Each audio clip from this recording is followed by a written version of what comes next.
On a winter night in Boston, the Moreau Museum gleamed like a jewel against the storm, its marble halls ready to host the city's most powerful stage set for an evening of art, elegance, and influence.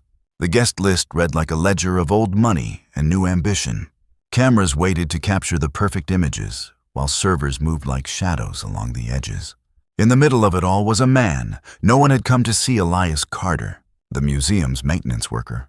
To most in that room, he was invisible, just another uniform moving quietly in the background. But before the night was over, Elias would stand in the center of that grand hall, holding a centuries-old violin in his hands. He would be dared to play it in front of everyone, challenged not just to prove his skill, but to force the woman who owned the museum to keep her word in the only way that mattered, publicly and without compromise. What began as a careless insult would turn into a performance that changed the room and left every witness questioning what it really means to honor a promise. The snowstorm lashed against the towering glass windows of the Moreau Museum, leaving pale streaks like the careless chalk marks of an aging artist. Inside, the golden glow of chandeliers spilled across polished marble floors, turning the grand hall into a living portrait of wealth and power. At the far end of a quiet corridor, Elias Carter balanced on the third rung of a ladder, one hand steadying a slim halogen bulb, the other keeping the metal frame from wobbling.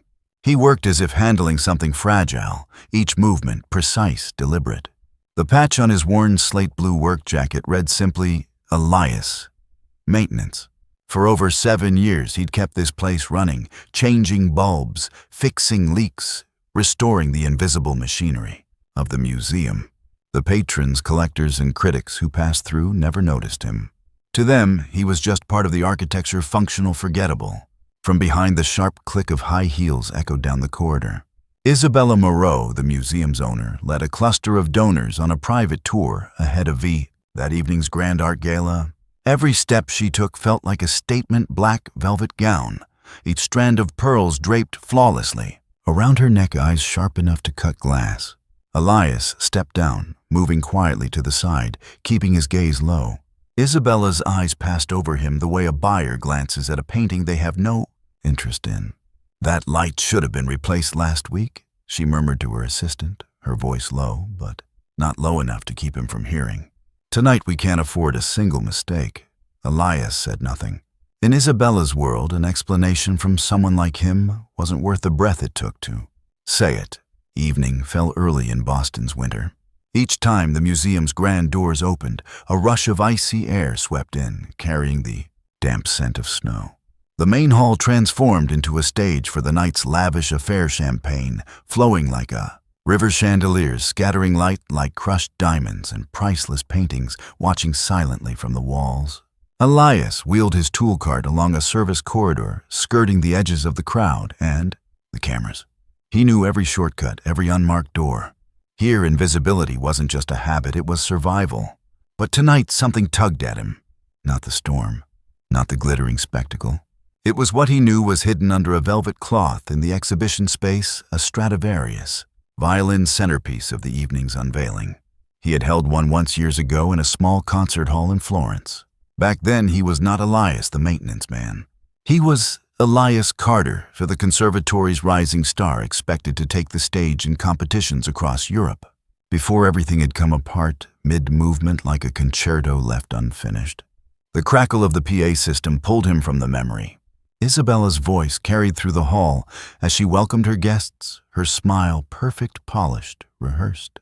In the shadows, a pair of servers glanced at Elias, then away, just as quickly. He turned toward the maintenance wing. But then it happened, a small, sharp sound. Click. The auxiliary breaker for the main gallery tripped, and the lights bathing the central stage blinked out in an instant. Darkness washed over the heart of the gala. A ripple of murmurs moved through the crowd.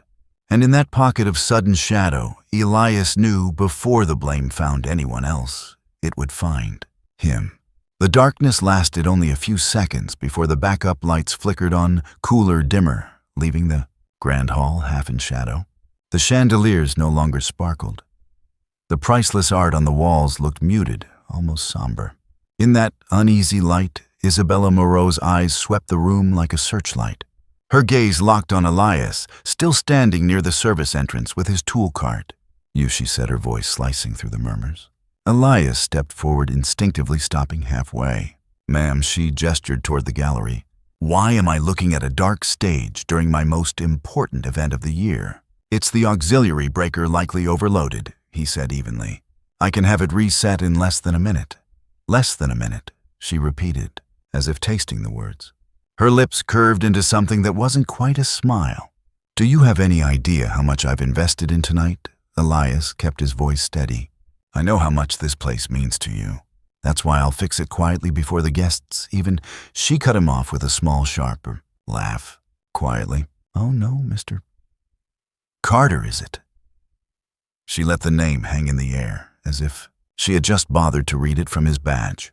The only way to recover from a disruption like this is to turn it into a spectacle. He frowned slightly. A spectacle. Her eyes flicked toward the covered display at the center of the room. That Stradivarius will be revealed in less than an hour. How fitting would it be to let our maintenance man show us he's more than a man with a wrench. A couple of nearby guests chuckled. One of them, a man with a champagne glass, called out, "Give him a chance, Isabella."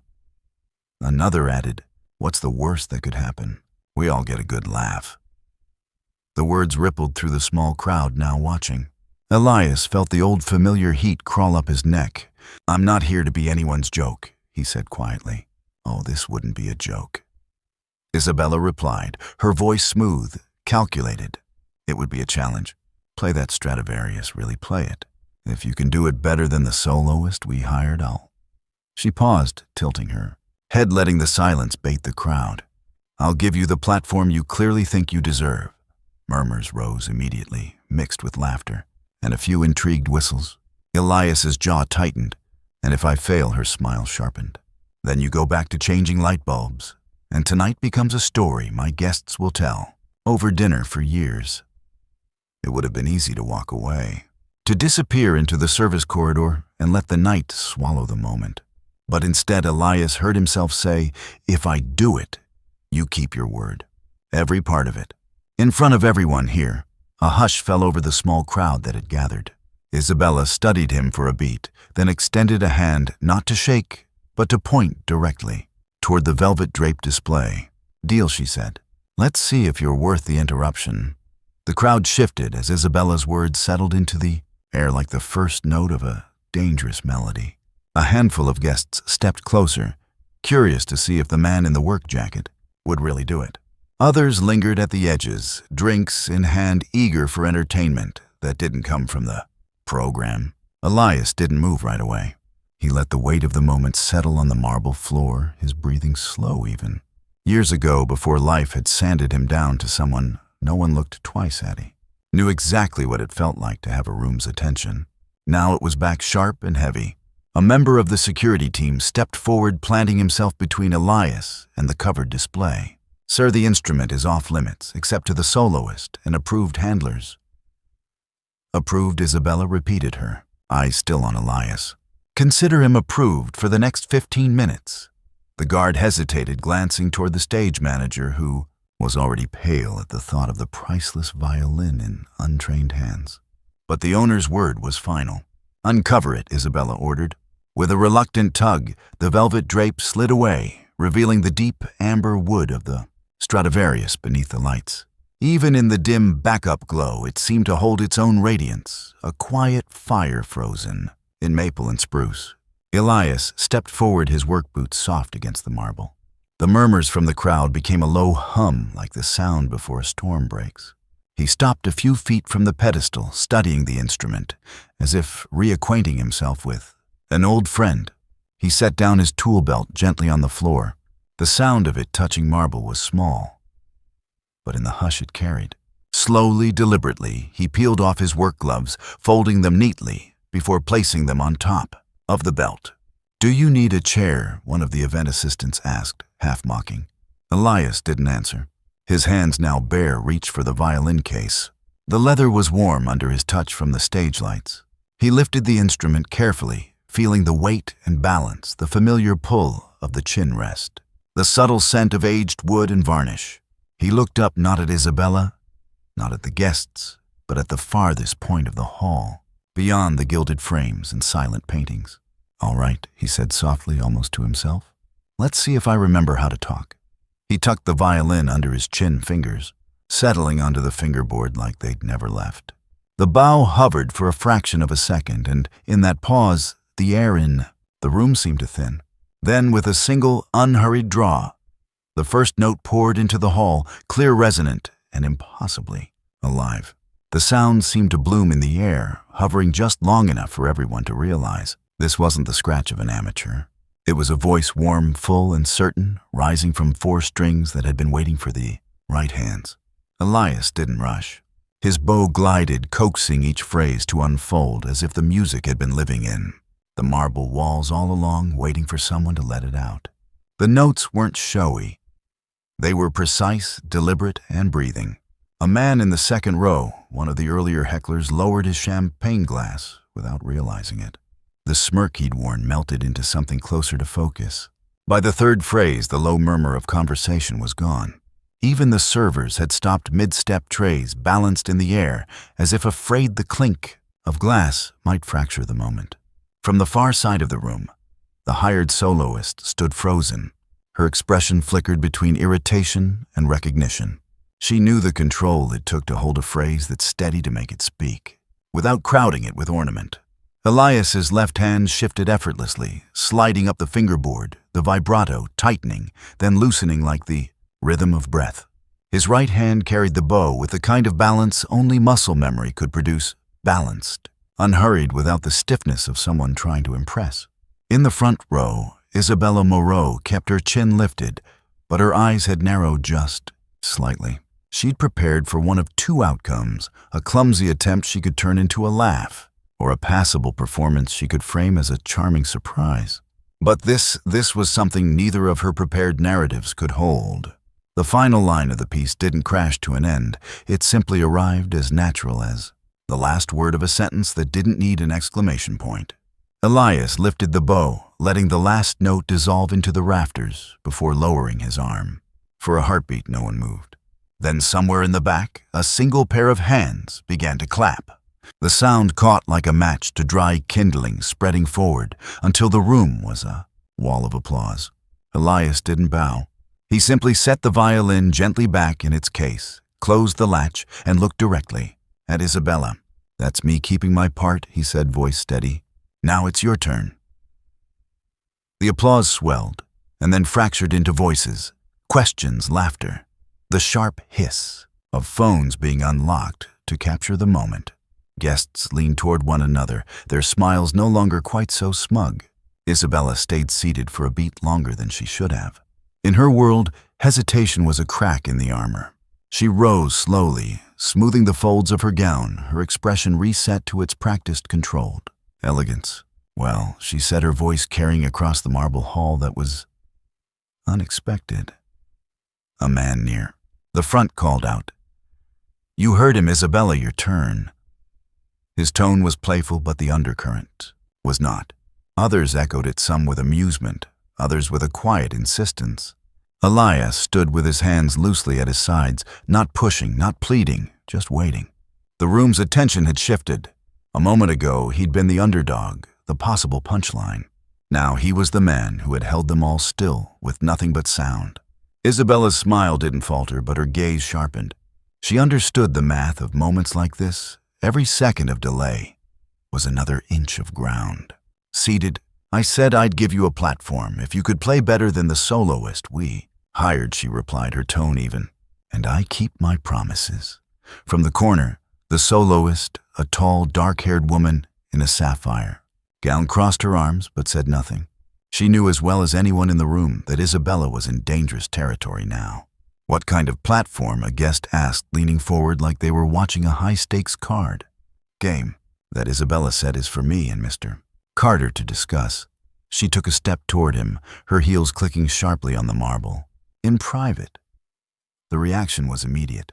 A chorus of "No here and let's hear it" rolled through the crowd, voices overlapping, pushing against her usual command of the room.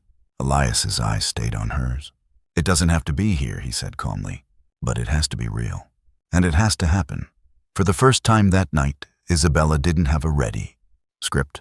She looked out at the faces, donors, journalists, members of the board, and saw that some of them weren't just amused anymore. They were watching closely, measuring her word against her power. Her assistant stepped in quickly, murmuring something in her ear. She gave the smallest nod. "Fine," she said, turning back to the room. "Give us 10 minutes." The crowd murmured again, part curiosity, part anticipation. Security moved to clear a path toward the side hall. As Elias followed her toward the private meeting room, he didn't look back. But the sound behind them wasn't just chatter. It was the quiet, electric hum of a room that knew it was about to witness something far more interesting than a gala program. The door to the side rooms shut with a soft, deliberate click, muffling the restless murmur of the crowd outside. The space was smaller than Elias expected, just a meeting table, 2 chairs, and a wall of framed photographs of past exhibits. A pot of untouched coffee sat on a sideboard, steam long gone. Isabella didn't sit. She rested her hands on the back of a chair, nails tapping lightly against the polished wood. Her heels were silent on the thick carpet, but her voice carried the precision of someone used to controlling the frame of every conversation. "You've caused quite a moment out there," she said. "Do you understand what that means for me?"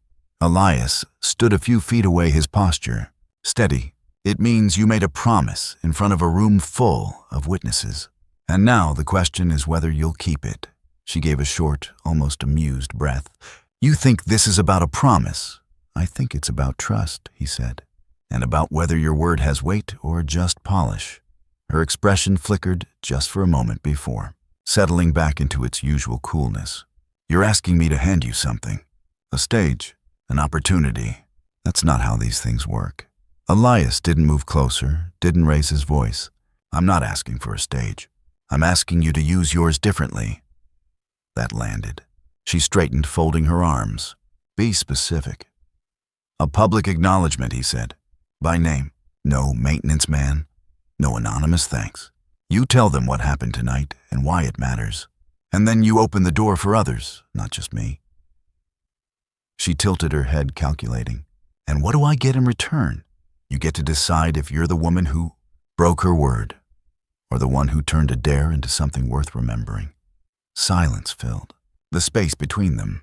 Out in the hall, the noise of the crowd rose and fell like a tide. Finally, Isabella exhaled through her nose, almost a sigh. "If I do this, it will be on my terms. I will not be cornered into a performance for them." Elias gave a small nod. "Then make the terms real." For the first time that evening, she didn't look like she was playing to an audience.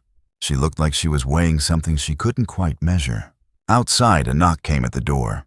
Her assistant's voice was low but urgent. "They're getting impatient." Isabella glanced at the door, then back at Elias. "All right," she said finally. "We'll go out there together, and I'll decide in the moment how much I'm willing to give." He held her gaze. "Just make sure it's enough to mean something." The door opened, and the noise of the gala spilled in laughter, camera shutters, the restless hum of people waiting for the next twist. The corridor outside felt narrower now, lined with faces that leaned just a little too close. Isabella stepped out. First, her stride measured, her chin lifted. Elias followed a pace behind his hands, relaxed at his sides, his expression unreadable. As they emerged into the main hall, the crowd seemed to part, then close in again, forming a loose ring around them. The Stradivarius sat on its stand in the center of the stage, like the quiet witness to whatever was about to happen. "Ladies and gentlemen," Isabella began, her voice crisp against the soft echo of the marble tonight. Was meant to be about art, about beauty and precision. But sometimes the most important moments are the ones we don't plan. Murmurs rippled through the audience. Phones came up ready to record. "Earlier this evening," she continued, "I made a promise. A careless one, perhaps, but a promise all the same. And you've just heard for yourself why I intend to keep it." A light applause started, tentative, but it grew when she glanced toward Elias. "This man is not the maintenance guy. His name is Elias Carter, and tonight he reminded us all of something essential, that talent, dignity, and presence belong in every corner of this building, not just on its walls." The applause swelled this time, warmer, fuller. A few people rose to their feet. Elias didn't step forward, didn't bask in it. He stood exactly where he was letting her words carry. So Isabella said, "I am committing publicly to giving Mr. Carter the platform I promised. Not as a token gesture, but as an opening. Details will follow. But let this moment stand as proof that a word once given should hold its weight." It was the closest thing to surrender she had ever spoken into a microphone. From somewhere in the crowd, a voice called, "Make it specific." Others chimed in, urging her on. Isabella's gaze flicked to Elias, and for the briefest second, something passed between them. An acknowledgement and, maybe, the smallest measure of respect. She turned back to the mic. "Specifics, then. You'll have them before the night is over." The applause rolled again, cameras flashing like sudden bursts of lightning. In that moment, Elias knew the balance of the night had shifted. Not entirely in his favor, but enough to matter. The applause ebbed into an expectant hush, the kind of silence that doesn't last unless it's fed. Isabella still stood center stage. But now the room wasn't just watching her. They were measuring her.